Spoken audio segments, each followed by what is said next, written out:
Hello all. So I need to continue to talk about what's happening with the fracking world here in the US and other parts of the world.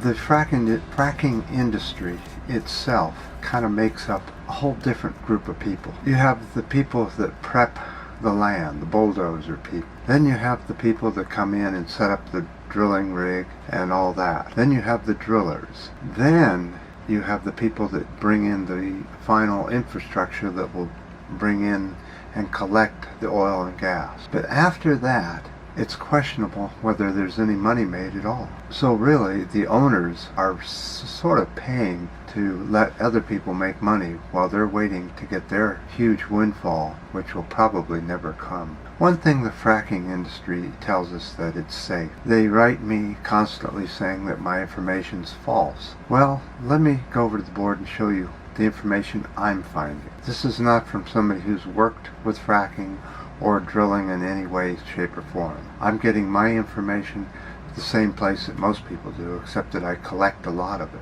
But on-hand experience, I have none. So this is the information that I personally have found about the fracking fields and the disinformation that's being spread about fracking. So, because of the decline of fresh water supplies throughout the world, it's so important that we make sure that if drilling takes place, that it's done correctly. Now, this is the ideal situation here. This is the way the fracking industry always shows the situation in reality. They show a casing going down, somewhere down way past the aquifer. Some show this casing, this concrete casing, going all the way down here, miles, over a mile deep, and then is filled with concrete on each side to seal this tube from the aquifer so that they don't transport water in it. But in reality, sometimes the concrete doesn't go all the way down, or they purposely don't have it go all the way down to save on money. And probably on a rare occasion, you might get some seepage and some backflow. And oil does mix pretty easily with aquifer water since it's all under pressure.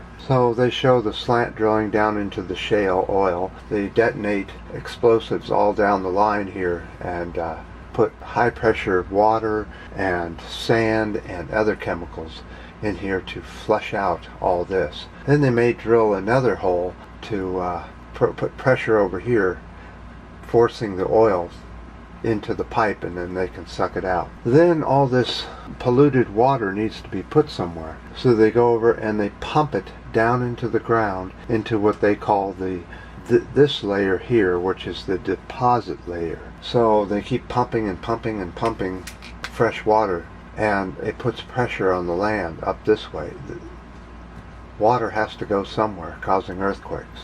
Now, let's go look at reality over here.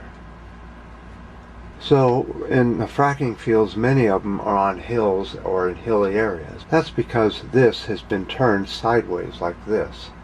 And so the aquifers may be tilted like this and may go to very extreme depths. And so when they're fracking like this, they can sometimes be very close to the aquifer, causing contamination in both directions. This way into the aquifer and this way into the oil. But contaminated oil is easy enough to clean, so they're not too worried about the opposite way. Now, as you contaminate the aquifer, the homeowners end up with having natural gas coming out through their pipes, and who knows what the hell they're drinking. Then the wastewater is ejected over here, but because the aquifer may come down this far, this polluted high-pressure water may end up going into the aquifer anyway. Land is very rarely ever like this.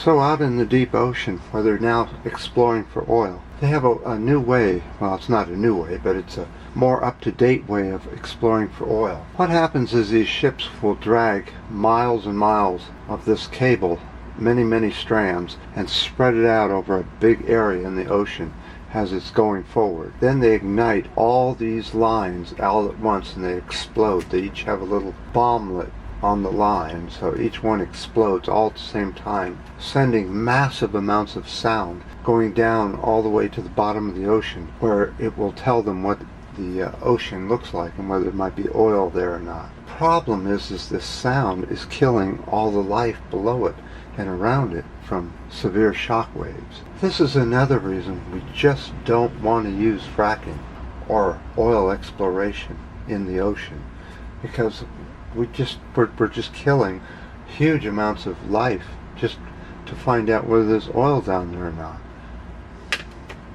You know, a lot of people say, well, don't tell me about this stuff. Just don't tell me, I don't want to know. Because if they don't know, then ignorance is going to protect them somehow. I never did understand that too well. So, everyone who uses fossil fuel, and that's just about every human on the planet, we all are at fault for this type of horrible exploration in the oceans. This does harm or kill whales. Why do you think so many whales seem to wash up where oil exploration is happening? Or even the Navy does their exploration with the same kind of thing, killing whales. We need to have more respect for the planet. Do what you can to reduce your plastic use, and try not to ever use one-use plastic. I definitely appreciate all the comments. Some people are saying that YouTube comments aren't working right. That's normal for YouTube.